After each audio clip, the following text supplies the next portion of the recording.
안녕하세요 여러분, 반갑습니다. 신바람권익헌법 이상권입니다. 오늘은 여러분 2회 모의고사 본 거 좀 해설 강의 좀 하려고 썼어요. 2회 모의고사는 1회보다는 좀 쉬울 겁니다. 1회 모의고사 보니까 좀 문장이 좀 길더라고요. 그죠? 그래서 모의고사 2회에 대한 부분, 오늘 문제는 좀 간단하게 문제가 되어 있는 부분이라서 1시간 정도 간단하게 여러분 해설 드리고 마무리할 텐데요. 일단 매번 얘기합니다. 모의고사는 여러분들이 맞추려고 보는 시험은 아니에요. 그쵸? 맞추려고 보는 게 아니라 틀리려고 보는 거죠. 그러니까 너무 맞추는 거에 대해서 신경 쓰지 마시고요. 맞추는 거는 시험장 가서 맞추면 돼요. 그쵸? 그 전까지는 뭐 하는 거다? 모의고사는 그냥 미리미리 틀리려고 보는 시험인 거예요. 그래서 뭐 틀렸나 확인하고요. 그리고 학급 문제라고 해설지에 표시가 돼 있는데 틀린 게 있다면 이거는 좀 고민을 좀 해봐야 되고 확인해 줘야 돼요. 우리가 학급 문제만 잘 맞추면 되는 거거든요. 원래 40문제 중에서 한 10개에서 15개는 학급 문제가 나와요. 그거를 틀리지 않도록 하는 게 너무나 중요해요. 그렇죠? 그리고 상급 문제 10개 정도는 버리는 거니까 그런 거는 신경 쓰지 마시고. 그렇죠? 근데 우리 평소에 모의고사 볼 때는 상급 문제는 거의 없습니다. 한두 개 빼고는. 근데 실제 시험장 가면 10개 이상은 어려운 문제가 나오는 거니까 그 부분들 오해하지 말고 확인해 보시면 좋을 것 같아요. 일단 첫 번째 문제 볼까요? 1번 문제에 대한 부분은 우리가 도시관리 계획이다. 국토교통부 장관이 결정하는 게 뭐냐라고 물어본 거예요. 그래서 문제가 나오면 우리가 항상 얘기하다시피 포인트가 뭔지 보시면 돼요. 관리 계획을 국토교통부 장관이 결정하는 사유를 모두 고르시오. 그래서 개발제한구역, 국가계획과 관련된 것으로서 뭐하죠? 국장이 입안한 거. 그 다음에 국가계획과 연계하여 시가주정구역 변경에 필요한 계획 관리 계획은 다 국장이 하죠. 하지만 도시자연공원구역은 시도 대도시의 시장이니까 모두 고르는 거라서 기역, 니은, 디귿의 몇 번? 3번. 이렇게 답이 되어지겠죠. 항상 모두 고른다는 말을 여러분 좀 주의하셔야 돼요. 모두 고르라는 게 요즘에 문제 트렌드거든요. 정확히 알아야지만 고를 수 있기 때문에 쉬운 초이스는 아니에요. 하지만 정확히 알면 풀 수 있는 거겠죠. 이거는 학급 정도로 볼 수 있는 것 같아요. 그래서 답은 3번이고요. 중급이나. 42번. 완전 중요하죠. 요번에 이제 공간지구조화 계획은 반드시 물어볼 거예요. 그래서 요번에 어느 강사님들이 문제를 내든 간에 공간지구조화 계획에 대한 부분의 내용과 그 절차의 부분이 중요하다고 말하고요. 자, 요번에 그 메가랜드 홈페이지도 올렸듯이 감정평가사 36회 기출로 제가 해설 강의를 제가 했거든요. 참고해 보세요. 그 요번에 36회 평가사 문제에도 요거 공간 재구조화 계획이 문제가 나왔어요. 그렇죠? 그리고 공간 재구조화 계획은 뭐다? 협복입에 대한 부분을 얘기하는 거잖아요. 그러니까 당연히 뭐다? 복합용도구역, 복합용도 계획. 요게 공간 재구조화 계획에 대한 부분이 되어지겠죠. 복합용도 지구하고는 달라요. 그래서 지구인지 구역인지 잘 봐야 됩니다. 혼동하지 마시고 답은 5번이 되어지고요. 83번. 용적률의 범위를 물어보고 있는데 용적률의 범위는 항상 어디가 나오는 거고요. 보통 용적률은 어디에서 어디까지라고 해서 범위 내에서 조례로 정하게 돼 있거든요. 근데 우리가 용적률에 대한 것은 항상 중개사에서는 최대한도만 물어봤지 그거에 대한 레인지를 물어본 적은 아직 없어요. 그러니까 여러분들이 레인지를 물어보는 이런 문제 연습 좀 해야 되는데요. 일단 일반 주거니까 최저한도는 다 100%예요. 어차피. 일반 주거적이니까. 그래서 100에서 200, 250, 300이 되어주는 부분이거든요. 그래서 우리가 용적률의 범주에 대한 부분 이해하시면 되고 100에서 200, 250, 300이니까 1번 답이 되어지겠죠. 용적률은 언제든지 물어볼 수 있는 거니까 최저한도까지 이거 학급 문제예요. 꼭 외워줘서 보셔야 됩니다. 그 다음에 84번. 도시지역에 대한 문제가 나와 있죠. 도시지역 설명이다. 옳은 거라고 되어 있습니다. 첫 번째 문장은요. 도시지역이 세부 용도 지역으로 지정되지 않았다. 그럼 도시지역이 세부 용도적인 주상공록으로 지정이 돼야 되는데 그렇지 않았으면 그 중에 제일 센 거 뭐가 되죠? 보전 녹지지역과 같은 제한을 받아요. 어디요? 보전 녹지지역. 그래서 틀렸고요. 두 번째. 관리지역은 애매한 땅이죠. 그런 애매한 땅이 어느 날 농지법에 농업진흥지역으로 지정이 된 거예요. 농지법에 농업진흥지역으로. 그럼 더 이상 애매하지 않으니까 뭘로?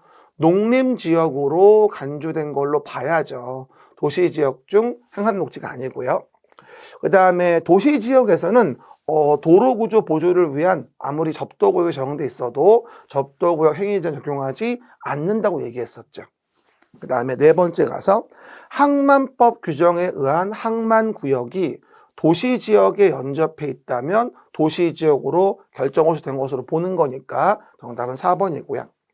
그 다음에 도시지역 중 자연녹지지역이라는 정의가 나와 있는데 자연녹지지역은 도시의 자연환경 경관 살림 및 녹지공간을 보존할 필요가 있는 지역이다. 이건 보존녹지고요. 그렇죠? 자연녹지는 불가피한 경우에 하나여 뭐하죠? 개발이 제한적인 개발이 허용되는 걸 얘기하는 거죠.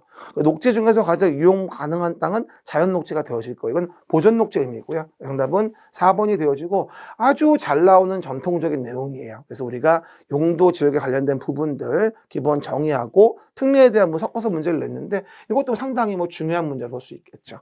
기본이 제일 중요하다. 어려운 거를 맞추는 게 중요한 게 아니라 기본이 제일 중요하다. 그 부분을 항상 기억하시고요.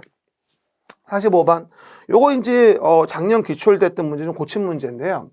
개발진흥지구를 세분한대요. 해당하지 않는 거라고 되어 있는데 역사문화환경 개발진흥지구가 어디 있어요? 역사문화환경은 보호지구지. 그렇죠? 정답은 그래서 1번이 되어지겠죠. 뭐 용도지구 정도에 뭐 기본으로 외우고 있는 것이죠.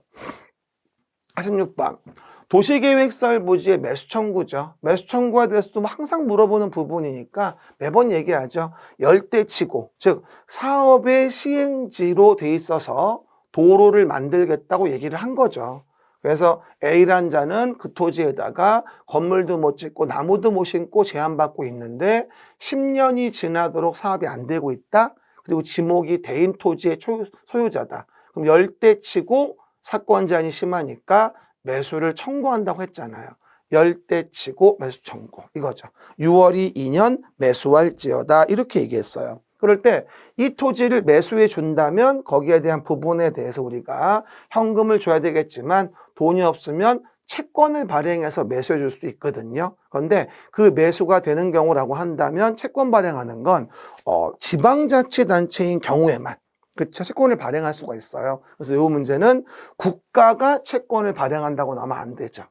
뭐라고요? 지방자치단체인 경우에 한정해서만. 이해가십니까? 매수를 청구받았을 때 채권을 발행해 지급할 수 있는 거예요. 지자체에 한정한다. 답은 5번이 되어지겠죠. 다음 문제 47번입니다. 국시도시군수가 지역의 전부 일부에 대하여 지구단위계획구역을 정할 수 있는 것이 아닌 거를 물어보고 있는 거죠.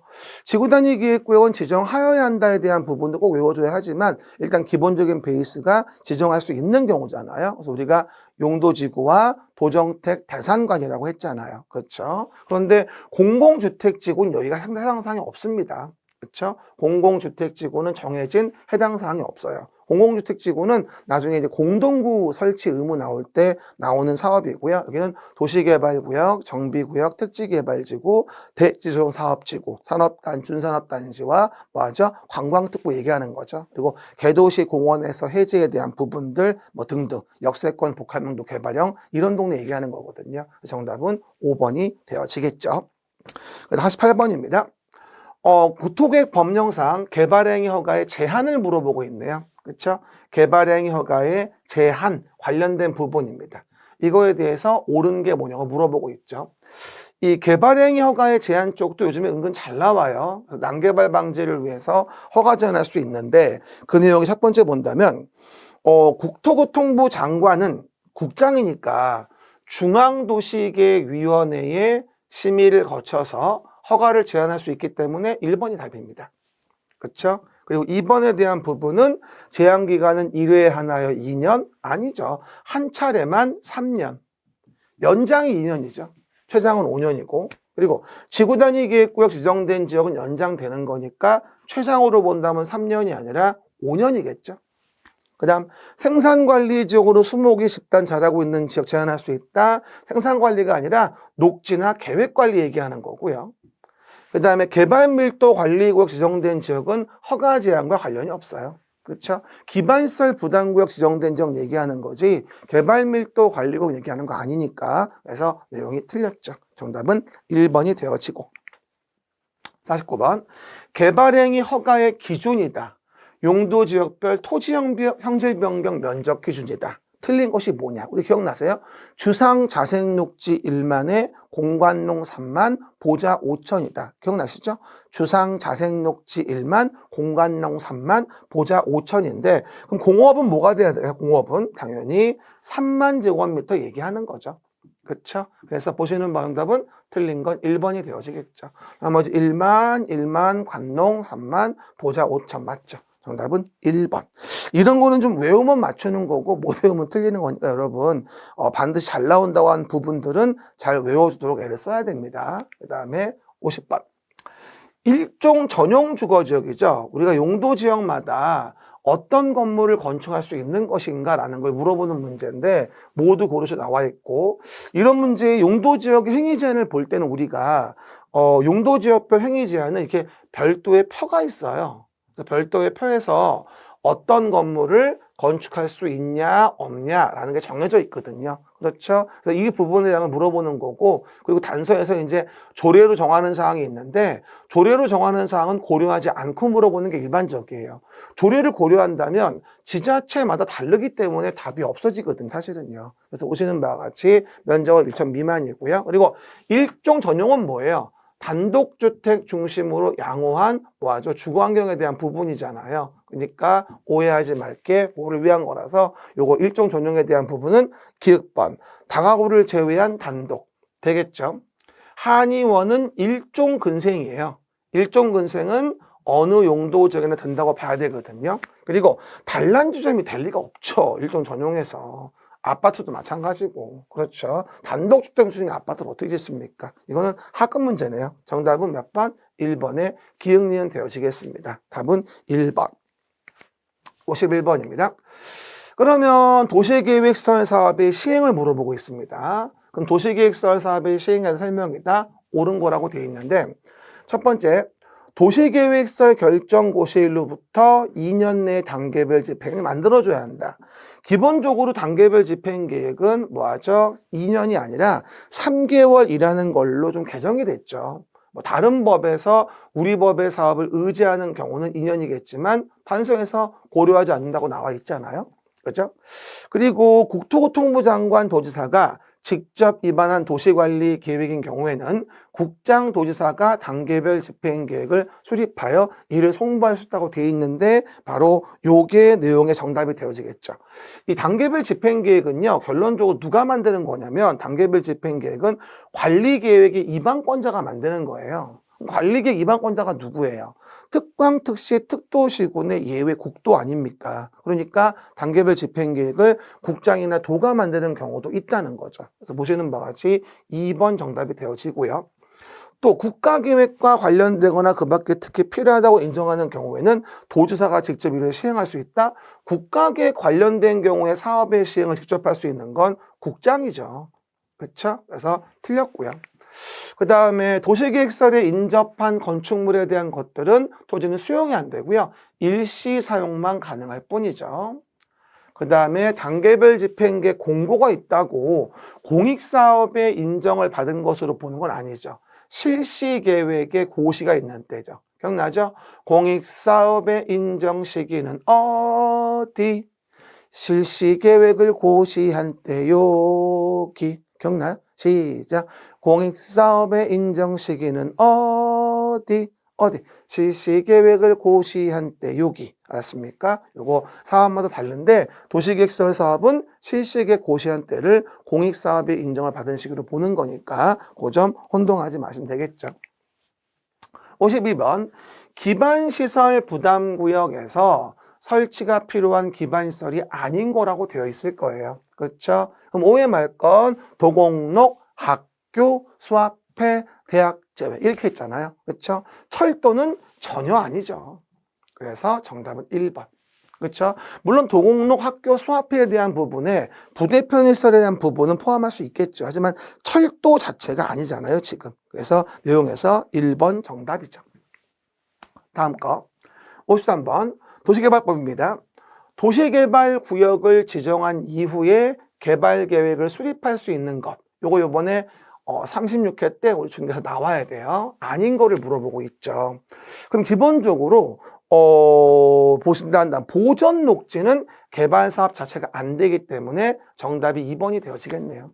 녹반 농자일 때 복잡하지 않으니까 구역 먼저 정한 다음에 계획을 만들 수 있고요. 그리고 주상공이 30% 이하일 때 국장이 지역 균형 발전을 위해서 뭐 하죠? 필요하다고 할 때, 그렇죠? 그런 경우인데 자연환경 보존정은 제외가 되는 것이겠고, 그렇죠? 어쨌든 그러면 여기도 국장 권한에 의한 거라 자연환경 보존정만 아니면 가능하고, 도시 외니까 관농자 가능하고, 자연녹지 되고, 그 다음에 주상공이 30% 이하니까 말되고. 그래서 나올 수 있는 부분이니까 꼭 기억합시다. 도시개발 사업은 보존녹지 사업이 안 돼요. 보존녹지까지 사업을 해버리면 우리가 숨 쉴 공간이 없으니 그런 겁니다. 그래서 그거 이해해 보시면 알 수 있겠죠. 답은 2번. 이런 것도 아주 쉬운데 많이 맞출 수 있는 문제니까 꼭 좀 실수 없이 챙기시기 바라고요. 54번입니다. 개발계획의 수립 변경에 대한 설명이라고 나와서 옳은 거라고 나와 있어요. 그리고 이 개발계획을 만드는 건 누구냐면 시장군수 구청장이 아니고요. 지정권자가 만드는 거잖아요. 지정권자가 개발구역을 지정하려면 개발계획 수립을 하는 거죠.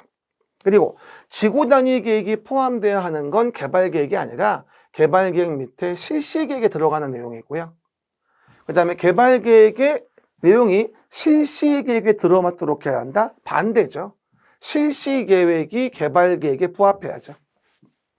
그리고 개발계획을 만들 때 환지 방식이면 쫑알쫑알 소유자가 살아있어서 말이 많으니까 3분의 2, 2분의 1 동의를 받는 거라서 수용 방식은 아니죠. 환지 방식일 때. 그리고 330제곱미터 이상인 도시개발 구역이라고 한다면 개발계획 수립할 때 주거생산 교육유통 위락이 상호 조화를 이루도록 하라. 그래야지 자족도시 기능을 갖는 도시가 될 수 있다라고 매번 설명드린 겁니다. 개발계획에 대한 필수 문제라고 이해하시면 좋을 것 같아요. 그 다음에 55번. 도시개발조합의 총회 의결을 거쳐야 하는 경우가 아닌 거라고 나와 있죠. 그래서 뭐 대의원의 대행이 안 된다, 꼭 총회를 거쳐야 된다고 나와 있게 됩니다. 그래가지고 뭐 정관의 변경, 환지계획 작성, 임원의 선임, 개발계획 수립 변경은 뭐다? 꼭 총회를 해야 됩니다. 하지만 청산금의 징수교부를 완료한 후에 회사는 총회 의결사항 자체가 아니에요. 정답은 3번이죠. 이것도 한 번쯤은 다시 물어보지 않을까 싶긴 합니다. 그렇죠, 여러분? 그 얘기. 어디든 간에 금전 지급이 끝나면 사실은 끝난 거예요. 중요한 게 아니죠. 금전 지급이 안 끝났으니까 문제가 생기는 거지. 이거는 뭐 총회 의결사항 자체가 아니다라고 이해하시면 좋을 것 같습니다. 그 다음 문제. 수용 사용 방식이다라고 나와서 사업 시행 틀린 거라고 나와 있는데 수용은 아무나 하는 게 아니죠. 공익사업의 인정을 받아서 하는 거잖아요. 그렇죠. 시행자가. 그런데 이 개발 사업에 대한 부분에서 공익사업의 인정을 받은 걸로 봐주는 시기는 아까 시설 사업과 달리 실시기에 고시된 게 아니라 수용 사용되어지는 토지 등 세목을 고시한 때. 요때 공익사업의 인정을 간주하는 거예요. 오늘 뭐 수용 페스티벌이네. 그래서 시설 사업의 공익사업의 인정 간주 시기와 그 다음에 개발 사업의 간주 시기, 정비 사업의 시기는 달라요. 나중에 얘기합니다만 정비 사업은 사업 시행 계획 인가 곳이 있는 때 간주하고요. 주택법의 사업으로 가면 사업계획 승인을 받은 때를 얘기하는 거거든요. 그러다 보니까 조금 사업마다 공익사업의 인정을 받은 걸로 봐준 식은 다르다. 57번. 환지 예정지 지정 효과에 대한 설명입니다. 옳은 거라고 나오죠.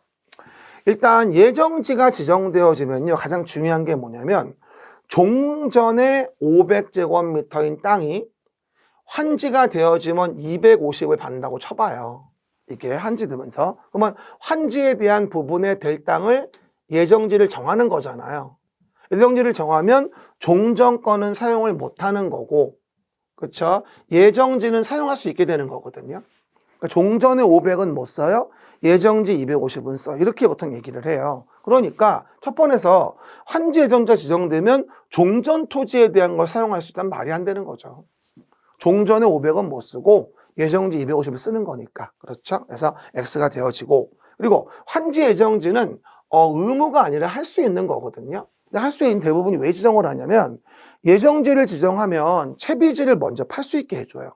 그렇죠? 하기 때문에 환지 예정지가 지정되면 효력 발생일부터 환지 처분 공고되는 날까지 환지 예정지에 대하여 종전과 같은 내용의 권리를 행사할 수 있게 되기 때문에 이와 같은 부분에 대해서 예정지에 대해서 니은말은 맞는 거죠. 디귿번 시행자는 채비지의 용도로 지정된 예정지, 채비지로 지정된 것은 예정지가 되면 이미 처분할 수 있어요. 그렇죠? 기역하고 디귿에 대한 부분, 니은 디귿들 봐보시면 되고, 리을 환지 예정지의 종전 소유자는 환지 예정지를 지정받은 자의 뭐가 되죠? 권리 행사 방해할 수 없다. 수인 의무 있다는 거거든요. 왜냐하면 요 250에 나머지 250은 다른 자 예정지일 수 있거든요. 그런 경우일 땐 방해하지 말라는 거라서 지금 옳은 것을 물어본 거니까 니은 리을 4번이 되어지겠네요. 그렇죠? 그렇게 보십니다. 환지 예정지도 요 두 가지, 네 가지 내용들이 가장 많이 물어보는 테마예요. 나머지는 뭐 거의 안 물어보고요. 뭐 어렵게 막 시행 규칙이 있는 거 물어보면은 이건 고를 수가 없어요. 그렇죠? 그러니까 쉬운 거 정확히 하는 게 합격의 비법인 거지, 뭐 어려운 거 많이 하는 걸 전혀 도움 안 됩니다. 그렇죠? 58번. 환지 처분의 효과라고 나오죠. 내용에 대한 법원으로 틀린 거라고 나와요. 환지 처분이 되어지면 새로운 토지로 권리가 넘어가는 거거든요. 하지만 아까 지금 본 바와 같이 환지 예정지가 지정되어지면 채비지를 미리 처분할 수가 있어요. 그래서 예정지를 정할 수 있는 거고, 그쵸? 정하는 거고. 그러면 예정지가 정해져서 채비지를 팔았을 때 그 채비지를 취득한 자는 환지 처분을 얻은 게 아니잖아요. 이미 그 전에 판 거니까. 그래서 5번 답이에요. 환지 예정지 지정 처분으로 이미 처분된 채비지는 환지 처분 공고 있은 날 다음 날에 발생하는 게 아니고 시점이 다르기 때문에 소유권 이전 등기를 마친 때, 소유권보다 이전 등기를 마친 때에 이를 취득하는구나, 우리가 이렇게 이해할 수 있거든요. 정답은 그래서 뭐가 되어진다? 5번이 되어진다. 환지 처분 관련된 부분은 뭐 항상 물어보는 포인트니까 환지 계획, 환지 예정지, 환지 처분, 특히 환지 예정지하고 환지 처분 내용을 연결시켜 가지고 혼동하지 않도록 내용 등을 좀 봐주시면 좋을 것 같아요. 봅니다. 그 다음에 정비법입니다. 도시 및 주거환경 정비법에서 가장 학급 문제죠. 뭐예요? 정비사업의 정의. 자, 매번 얘기합니다. 뭐 지나간 주에도 제가 정비법 강의했고, 정비사업법에 대한 부분은 정비사업이 세 가지예요. 주거환경 개선 사업하고 재개발 재건축 사업이 있는데 사업마다 사업의 흐름이 달라요. 그렇죠? 그러니까 이 사업의 의미를 모르시면 안 되는 건데 틀린 걸 물어보고 있거든요. 그러면 네 번째에서 상업지역과 공업지역의 도시기능 회복과 상권 활성화 등을 위하여 도시환경 개선을 위한 사업은 재건축이 아니라 이건 뭐예요? 재개발 사업이죠. 상업지역, 공업지역에서 도시기능 회복, 상권 활성화를 위한 건 이건 재개발 사업이구나 라고 내용 등을 이해하시면 좋을 것 같아요. 그 얘기들. 그리고 내용에서 60번 보면 요건 조금 좀 수정사항이 있는데 제가 잘 내보겠다고 하다가 좀 하나 에러가 났어요. 요번에 이제 작년 12월하고 올해 1월에 정비법이 두 번에 걸쳐 개정이 됐어요. 뭐 시행령은 뭐 5월이나 6월쯤 나올 건데, 근데 그 중에서 중요한 걸 넣어놨어요. 내가 좀 틀린 거를 물어보는 지문인데, 일단 요번에 정비계획의 내용과 관련된 부분에 대해서 유형별 분담금의 추산액, 산출 근거, 그렇죠? 유형별 분담금의 추산액, 산출 근거라는 거로 좀 유형별 단어가 들어갔고요. 그 다음에 재건축 사업에 대한 부분에 대해서 뭐하죠? 관리 처분할 때도 건축물을 건설 공급한다로 바뀌었어요. 물론 그 중에 주택, 부대복리, 주부복, 공동주택 얘기하는 거고 그 외의 것은 준주거 상업적 얘기하는 거지만, 그렇죠? 거기서 30% 이하로 뭐 얘기. 그리고 나서 여기 3번 지문이 재건축 사업에 대한 부분의 내용이 좀 뭐하죠? 개정된 내용인데, 추진위원회가 조합을 설립하려면, 그렇죠? 여기 뭘 집어넣어야 되냐면 주택 단지 내, 그렇죠? 재건축. 요 말이 빠졌네요. 그렇죠? 2번에 필 받아가지고 뭐라고요? 주택 단지 내 재건축이란 말을 끼워 넣으세요, 조금요. 그리고 나서 그러면 각동에 대한 부분의 동의와 그 다음에 전체에 대한 부분의 동의가 나와 있는데, 일단 각동 과반수입니다. 근데 각동 과반수가 복리설은 3분의 1 단서가 추가됐고요. 그리고 전체 70% 이상, 면적의 뭐다? 70% 이상. 구분 소유자 면적의 요건 70%. 원래 4분의 3이었거든요. 그래서 이 부분이 개정이 돼가지고 개인적으로 이번에 36회 시험에서 굉장히 기출 가능성이 높다. 라고 판단을 합니다. 그래서 여러분들이 재건축 주택단지 내에 만들 때의 동의자 수, 동의요건에 대한 부분에 대한 거, 4분의 3 후단 부분이 75%인데 70% 이상으로 완화가 됐다.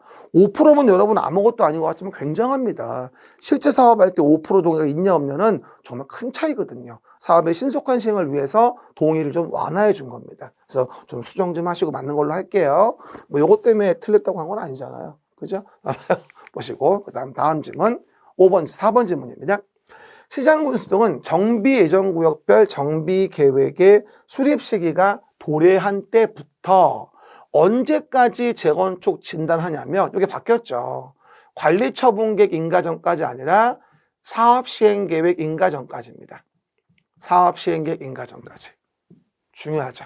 전 요번에 재건축 진단에 대한 부분이 좀 시기가 바뀌었어요. 그래서 정비계획 수립 시기 도래한 때부터 사업시행계획 인가 전까지. 그렇죠? 재건축 진단을 실시로 하는 거니까 그 레인지에 대한 부분 잘 기억 좀 하시고요. 그리고 관리 처분할 때 사업시행계획 인가되고 나면 이에 대한 이제 분양 공고라든가 소유자의 통지를 하게 돼 있거든요. 분양 신청하라고. 그 기간이 원래 우리가 120일이었었는데 90일로 땡겨주고 그다음에 1회 안에서 30일 연장하는 걸로 이거 좀 바뀌었어요. 이것도 개정이 됐습니다.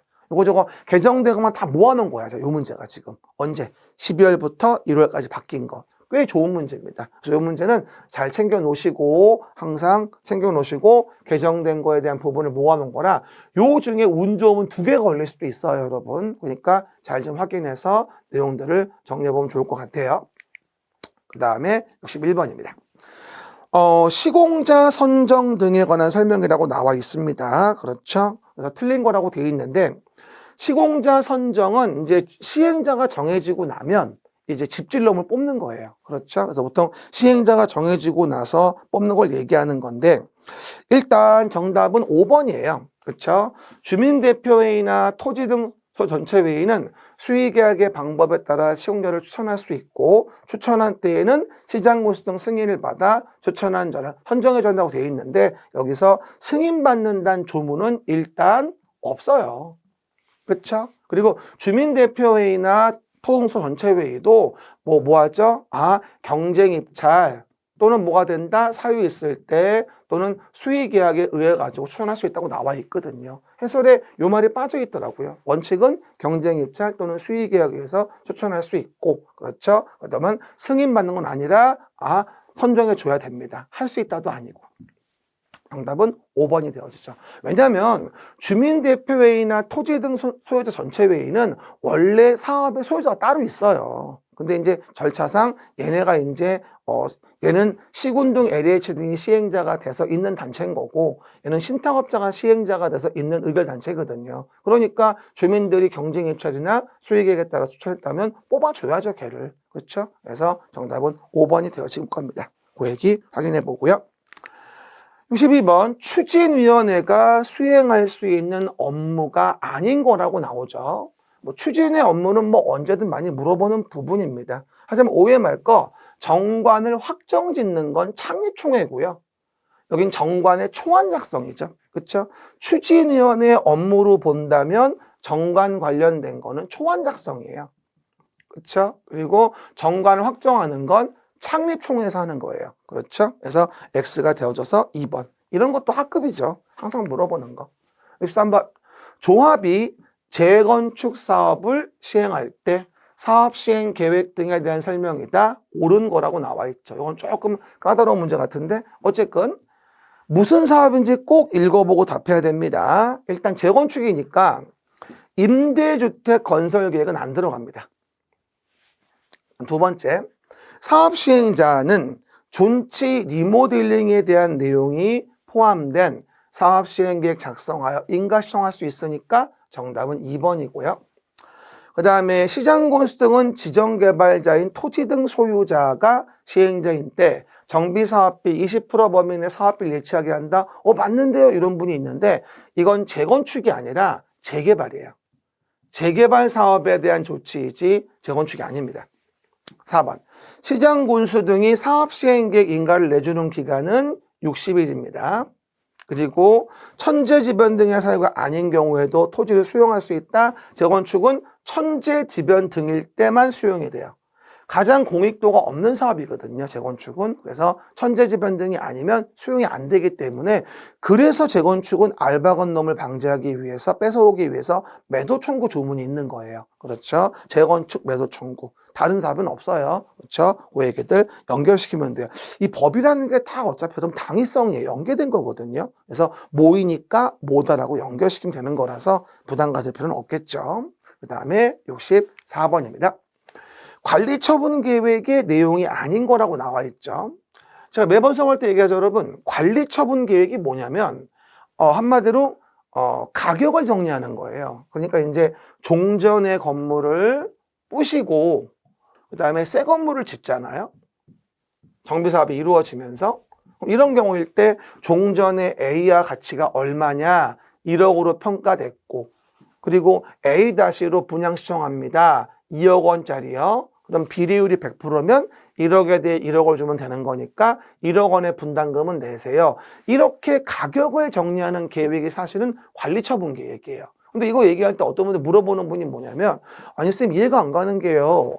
그러면 환지 계획은 뭐가 달라요? 물어보는 분이 있는데, 환지 계획은 사업 전 거를 사업 후에 토지를 중심으로 같은 가치로 처분해 주는 걸 환지 계획이라고 하는 거고, 관리처분 계획은 종전 거에 대해서 새로운 걸로 건축물 중심으로 같은 가치로 처분해 주는 걸 우리는 관리처분 계획이라고 해요. 쉽게 얘기하면 이게 법상 용어가 아니라 이해시키려고 하는 소리예요, 제 말은. 그래서 토지 중심의 처분은 환지 계획, 그리고 건물 중심의 처분은 정비법의 관리처분 계획이 되어지는 거죠.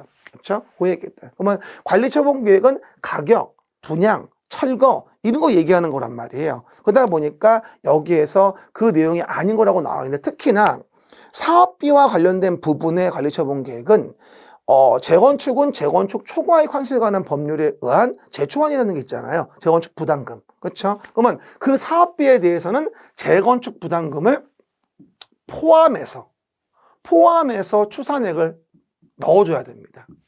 만약에 재건축 초과이익 환수에 관한 법률에 의한 재건축 부담금에 이 재건축 부담금을 포함하지 않고 관리처분을 만들게 되면 나중에 돈이 부족하면 다시 걷어야 돼요. 두 번 일해야 되거든요. 그러니까 포함하는 거예요. 이게 얼마 전에 평가사 문제였으니까 한 번쯤은 물어볼 수 있다. 정답은 3번. 세입자별 손실보상 권리명세를 위한 평가액 같은 거 들어가는 부분이고, 소유권 외의 권리명세도 있고, 답은 3번이죠. 이것도 뭐 한 번쯤은 물어볼 수 있다고 보여집니다. 뭐 어려운 문제는 아니지만 충분히 또 맞출 수 있는 거니까 기억 좀 하시고요. 65번 건축법입니다. 건축법령상 용어의 정의이다. 뭐 언제든 물어보는 부분입니다. 그래서 지하층에 대한 부분은 평균 높이가, 그쵸? 층 높이의 얼마? 2분의 1 이상. 그 다음에 고층 건축물이라고 한다면 30층 이상이라거나 120m 이상이 되어지죠. 2, 30, 120, 2, 30, 120이라고 해서 5번 정답이 되어지겠죠. 우리 시험에 이렇게 빵꾸 넣어라 라는 질문이 되게 많아요. 그래서 이런 건 정말 외우지 않으면 풀 수 없는 문제이기 때문에 잘 좀 챙겨 놓으셔가지고 내 것으로 하시고, 이런 거 틀리면 절대 안 됩니다. 학급 문제예요. 그 다음에 건축 허가 등에 대한 설명으로서 옳은 거라고 나옵니다. 건축 허가 등에 대한 설명 옳은 거라고 나오죠. 이런 문제가 조금 까다로울 수 있습니다. 허가를 받았다라고 한다면 2년 내에 착수해 줘야 돼요. 그렇지 않은 허가를 취소하여야 합니다. 두 번째, 바닥 면적 합계가 85제곱미터 이내의 징계 재축이라고 한다면 요거는 신고로서 허가를 가름한다라고 얘기하죠. 됐습니까? 허가받은 것으로 본다. 답은 2번. 연면적 3천 이상으로 지자체 조절하는 경우에는 안전관리 예치금을 예치해줘라. 착공신고하는 때 3천이 아니라 이건 1천입니다. 지나가다 보면 우리 왜 건물 짓다가 안 짓고 방치한 거 있잖아요. 보나마나 뭐 건축주가 사업하다가 부도 난 거지 뭘. 그쵸? 그런 경우일 때 안전관리 예치금을 미리미리 예치하게 하는 거예요. 안 그러면은 방치가 장기화되니까. 망한 놈이 뭐 하라면 합니까? 아무것도 안 하지. 그렇죠? 그래서 정답은 2번이고요. 4번 지문은요, 우리가 허가권자는 종교시설에 해당하는 건축물을 건축허가하는 경우 주거환경에 부적합하다, 심의 거처가 하지 아니할 수 있다. 이건 종교가 아니고요, 위숙박 얘기하는 거예요. 위락숙박 얘기하는 허가 거부. 그 다음에 허가권자는 연면적 1만 이상으로서 16층 이상. 이거 잘 나오죠. 허가하기 전 안전 영향평가 의뢰하는 거. 근데 이게 연면적 1만에 11층이 아니고요, 10만에 16층. 10만에 16층. 이거 얘기하는 거죠. 아니면 초고층이거나. 그렇죠. 그래서 언제든 물어보는 부분이라도 이것도 잘 좀 확인해 줘야 될 중요한 문제들이죠. 그렇죠. 네. 제가 모의고사 된 문제들이요, 굉장히 여러분 기출이 많이 돼요, 실제. 왜? 공법은 적중쟁이니까. 그거 기억나요? 공법은 적중쟁이야. 그렇죠. 고니공법은 적중이다. 이게 명제죠. 진짜라니까. 봐봐요. 그 얘기들 보시면 됩니다. 그 다음에 67번. 건축법령상 적용 대상 행위라고 나와서 틀린 게 뭐냐라고 나와 있습니다. 기본적인 문제죠. 답은 5번이죠. 재해로 멸실됐다. 이거를 연면적 합계는 종전 규모 이하로 하고 법령 조례 적합하게 모두 적합하게 높이를 초과하였다. 이것도 재축의 범주에 넣어주죠. 연면적 합계는 예외가 없는데 멸실되어 다시 칠 때 이 층수 높이 같은 거 있잖아요. 동수 이런 것들은 그중 하나가 법령 조례 근거가 있다면 넘어도 재축으로 봐줍니다. 그냥 등축이 아니고. 답은 5번. 한 번은 물어볼 얘기예요.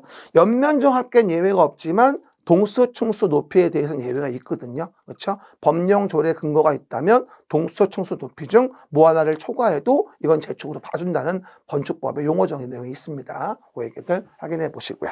요것도 한번 나올 거예요. 한번 기억하시고. 됐습니다. 그 다음 거 68번. 요것도 뭐 전통적인 빈출 부분이죠. 조경 등 조치를 하지 아니할 수 있는 경우. 틀린 거라고 나오죠. 그렇죠? 뭐 매번 물어보는 거예요. 그렇죠? 나무 같은 거 많아서 뭐 심을 필요 없다. 뭐 공장 같은 거는 나무 같은 거 안 심어도 좋다. 물류시설도 마찬가지다. 거기에 조만조만한 단서가 있는데, 그럴 때 관리지역 안의 건축물도 녹관농자니까 나무 많아요. 안 심어도 됩니다. 하지만 지구단위 계획구역이면 안 됩니다. 여기는 만들어야 돼요. 답은 4번이죠. 보통 답 나올 때 5번으로 많이 나오는데 1500 미만의 물률은 적용 필요 없지만 주거사업은 해야 된다. 제외니까 맞는 거잖아요. 그렇죠? 답은 4번 이고요. 69번. 이것도 많이 물어보죠. 일종 근린생활시설. 건축물에 대한 용도를 묻는 문제인데 건축법의 건축물의 용도는 30가지입니다. 그렇죠? 그래서 뭐 단독주택, 공동주택, 일종근생, 이종근생 그러면서 문화 및 집회 등등등등 야영강사까지 있는데 일종근생이 아닌 거를 물어봤잖아요. 결론적으로 원래 동물병원, 동물미용실은 다 이종이었는데 300 미만이면 얘도 일종으로 들어왔어요. 그렇죠? 그리고 4번에 다중생활시설이 500 미만이면 얘는 이종이에요. 다중생활시설이 500 미만이면 얘는 뭐다? 2종이지 1종이 아니거든요. 정답은 4번이죠. 다중생활시설이 500 이상이면 숙박시설이고요. 그렇죠? 나머지 내용들 소매점, 중개사무소, 동물병원 등 전기, 자동차, 충전소 같은 거 일종근생은 언제든 물어보는 부분이에요. 오늘 제가 드린 문제는 굉장히 중요한 문제가 많아요. 솔직히 이런 말 하면 뭐하지만 이해 모의고사 나왔던 것 중심으로만 봐도 훌륭합니다. 아마 절반 이상은, 절반이 뭐야? 60% 이상은 거의 그대로 나오지 않을까? 적중쟁이니까. 그렇죠? 답은 4번. 70번입니다. 공개공지 확보도 뭐 참 잘 나오는 부분이죠. 그래서 많은 사람이 모여드는 건물이면은 대지 안에 공지를 만들어가지고 일반에 오픈해줘라. 이게 공개공지예요. 그래가지고 여기다가 뭐 기느제라든가 조경시설 만들어서 쾌적하게 살 수 있도록, 이용할 수 있도록 건물을 도와주는 시설들이죠. 그렇죠? 그래서 틀린 거라고 나와 있는데 이 공개공지 문제는 언제나 물어보는 문제인데 면적이 일단은요 3,000이 아니라 5,000제곱미터예요. 면적이 3,000이 아니라 5,000. 그렇죠? 제곱미터 이상에 대한 부분에 문종판 운업수기가 되어지겠죠. 정답은 3번이죠. 참 많이 나오는 부분입니다. 기본 해당 사항들 참고해 보시면서 정답은 3번 이해할 수 있고요. 71번. 건축분쟁전문위원회에 대한 설명이죠. 그렇죠? 국토교통부에 두는 건데 건축분쟁전문위원회 문제도 가끔 물어보는 부분이에요. 모든 거를 다 소송을 제기해서 할 수 있는 건 아니기 때문에 정답은 5번이에요. 당사자가 조정안을 수락하고 기명 날인하면 조정서와 동일한 합의가 성립된 것으로 본다고 하는 게 아니라 재판상 화해. 좀 한 발 더 나가서 재판상 화해. 개정됐어요. 그렇죠? 재판상 화해 성립으로 봐서 더 이상 소송 제기하지 말란 얘기죠. 그래서 재판상 화해를 얘기하는 거지 단순한 합의를 얘기하는 게 아니다라는 점 한 번 정도 확인. 답은 5번. 72번. 주택법령상 용어다 틀린 것이죠. 사실은 건축법하고 주택법은 용어가 상당히 잘 나오는 법이기도 해요. 심지어는 뭐 건축이나 주택에는 용어만 5문제 이상 나온 경우도 있으니까 그래서 꼭 좀 봐줘야 될 부분인데 틀린 거에 대한 부분은 이 공공택지에 대한 부분인데요. 개발 사업에 의해서 조성된 공동주택 건설 용지도 이 주택법에서 공공택지로 봐주기는 하는데 이 문제가 뭐냐면 이게 수용 방식이어야 됩니다. 환지 방식이 아니라. 그렇죠? 환지 방식이면은 개별적으로 다 토지 소유자가 정해져 있는데 그거를 공공택지화 한다면 누가 좋아합니까? 데모하지. 말도 안 됩니다. 수용 방식일 때라는 거죠. 정답은 내용에서 3번이 되어지고 뭐 나머지는 다 드린 말씀 드립니다. 그리고 요번에 그리고 신설된 거 개정된 거 중에 아주 중요한데요. 도시형 생활주택에 대한 부분에 대해서 아파트형 주택이 신설됐어요. 아파트형 주택. 원래 이게 원래는 원룸형 주택이었다가 그렇죠. 방의 개수를 없앤다 그래서 소형 주택으로 바뀌었다가 지금 또 전용 면적의 추가적 규제를 없애면서 아파트형 주택으로 개명을 하게 됩니다. 우리 아파트 가지고 정말 문제가 잘 나왔는데 이제 도시형 생활주택이 아파트형 주택이 도입이 되기 때문에 완전 100%입니다. 이거 나중에 여러분 부동산학 개론문제 나올 수 있어요. 그러니까 요거 반드시 아파트형 주택에 새로 들어온 종 이제는 방의 개수 제한도 없고 전용 면적에 추가 제한도 없다 이제. 그러니까 옛날처럼 60 이하로 하라 이런 거 필요 없고 그냥 구미주택 규모 위하면 되겠죠 이제는. 그리고 세대별로 독립된 주거가 가능하도록 욕실부역을 만들어라. 욕부 독립. 그 다음에 내용에서 지하층에 설치하지 말아라. 이거 남아있죠. 잘못하면 기생충 되어지니까. 그리고 내용에서 방의 개수 제한도 없다. 포인트는 방의 개수도 이제 전용 면적에 대한 부분에 추가 제한도 삭제되고 없다. 계속 풀어주는 거예요. 그럼 니은 디귿 2번이죠. 아, 이거 너무 똑같이 나올까 걱정입니다. 그렇죠? 완전 싱크로율 100% 아닐까 싶은데 꼭 좀 챙겨서 정답 2번으로 확인하시면 되고요. 74번. 주택건설 사업에 대한 부분의 시행 등입니다. 틀린 거라고 나오죠. 그래서 주택법에는 주택단지를 만드는 거잖아요. 30채 이상으로. 그래서 우리가 사업계획 승인을 받아가지고 주택단지를 만들어서 부대시설과 복리시설 설치하게 돼 있는 거죠. 그러면 요 문제에 대한 부분의 정답에 대한 부분은 우리가 3번으로 볼 수 있는데요. 사업계획 승인을 국토교통부 장관에게 받는 경우를 물어보고 있어요. 근데 이거는 지방공사할 때 그런 게 아니라요. 뭐라고요? 국가나 토주공. 이라는 자가 사업 주최할 때 그런 거거든요. 그래서 국장의 사업계획 승인 사유를 물어본 거다라는 거죠. 정답은 3번이다. 이렇게 이해할 수 있고요. 75번. 주택조합이라는 게 있죠. 그럼 주택법령상 주택조합의 조합원 모집신고. 이게 이제 조합원들 보호하기 위해서 조합원 모집하는 주체가 모집할 때부터 50% 이상의 주택건설 대지의 사용권 확보를 해라. 이거에 대한 내용이거든요.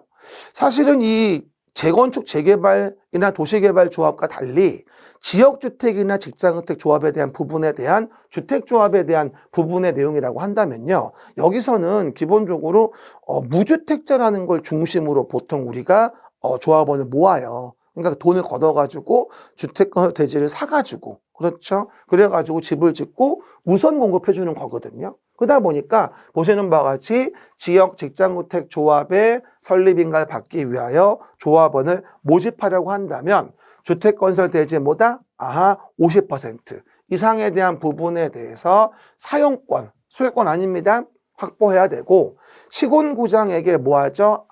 내용에서 신고하고 공개 모집의 방법으로 이를 모집하게 돼 있어요. 그리고 재모집한다면 선착순이 가능하거든요. 과거에는 이제 골등층 준다는 명분으로 무조건 선착순 분양을 많이 했었어, 과거에는요. 그러다 보니까 앞뒤 앉고 막 골등층 받으러 가다가 이제 토지를 사놨는지 안 샀는지 확인도 못하고 들어가는 경우가 많아서 이렇게 제한을 둔 거거든요. 이게 한 번은 나와야 되는데 안 나와요. 그래서 50% 신고 공개 모집이라고 볼 수 있겠죠. 정답은 2번이죠. 이런 유형이 요즘에 기출 유형입니다. 그래서 내용 등을 볼 수 있겠고요. 그 다음에 76번. 주택상환사채도 굉장히 중요한 문제입니다. 뭐 언제든 물어보는 부분이에요. 우리가 마찬가지 개발법에 배운 것처럼 토지상환채권과 결을 같이 하죠. 주택상환사채는 민영주택 건설 자금이거든요. 그래가지고 이제 집질돈을 모으기 위해서 먼저 받는 거예요. 집값을. 돈이 없으니까. 그리고 증서로 채권을 주는 거고 나중에 주택 지어지면 상환시켜 주는 거죠. 그렇습니다. 근데 주택상환사채에 대한 부분의 문제에서 답으로 낸 건 제가 일단 1번을 냈는데요. 토지주택공사 등을 제외하는 게 아니고요. 오해 말게 토지주택공사와 등록사업자가 발행하는 거야, 이게. 토지주택공사는 등록 민간사업자는 아니지만 워낙에 뭐 주공아파트 많잖아요, 왜. 그래가지고 LH까지는 우리가 주택상환세를 발행하게 해주거든요. 그래서 내용에서 정답은 1번이죠. 토주공하고 등록사업자가 발행하는 거라서 토지주택공사 같은 거를 제외하고 라고 나오면 안 되겠죠. 그래서 그 점은 X가 1번이다. 뭐 나머지는 뭐 일반적인 얘기고. 그 다음에 분양가 상한제 적용주택이죠. 전매 제한을 받는데 토지주택공사 등의 동의를 받은 경우에는 전매를 허용한다는 거예요. 전매 허용 사유에 대한 부분에 대해서 한 번은 물어볼 수 있는데 뭐 지금은 요거 단어가 등자가 빠졌으니까 등자 좀 지우시고 그래서 토지주택공사의 동의를 받은 경우 전매를 허용한다. 틀린 거라고 나오는데 이게 한 번은 물어봐야 되거든요. 뭐냐면 결혼이라든가 생업상 사정이라든가 여러 가지 이유로 인해 가지고 다른 도시로 이전을 한다면 세대원 전원이 갈 때 이에 대한 부분을 우리가 허용해 주게 되는데 다만 주의할 건 수도권에서의 이전은 안 돼요. 그렇죠? 아니 무슨 뭐 서울시에서 당첨됐는데 구리시로 이사 간다고 전매한다면 됩니까? 말도 안 되죠. 전철 타나 버스 타라고 하지. 말도 안 되죠. 그래서 보시는 바와 같이 수도권 안에서의 이전은 그러하지 아니하다. 한 번쯤은 나올 것 같아요. 뭐라고요? 수도권 안에서의 이전은 그러하지 아니하다라고 내용들 정리해 보시면 좋을 것 같습니다. 수도권 안에서의 이전은 그러하지 아니하다. 그 얘기고요. 그 다음에 78번. 요것도 요번에 좀 핫합니다. 토지 임대부 분양주택. 틀린 거. 그렇죠? 토지 임대부 분양주택에 대한 부분에 대한 것도 꽤 핫한 부분이기 때문에 여러 가지 내용들 수업할 때 얘기했으니까 한번 읽어보시고 정답은 4번이에요. 토지 임대부 분양주택을 양수한 자, 상속받은 자는 임대차 계약을 당연히 승계하죠. 없기는 개뿔. 뭐라고요? 정답은 4번.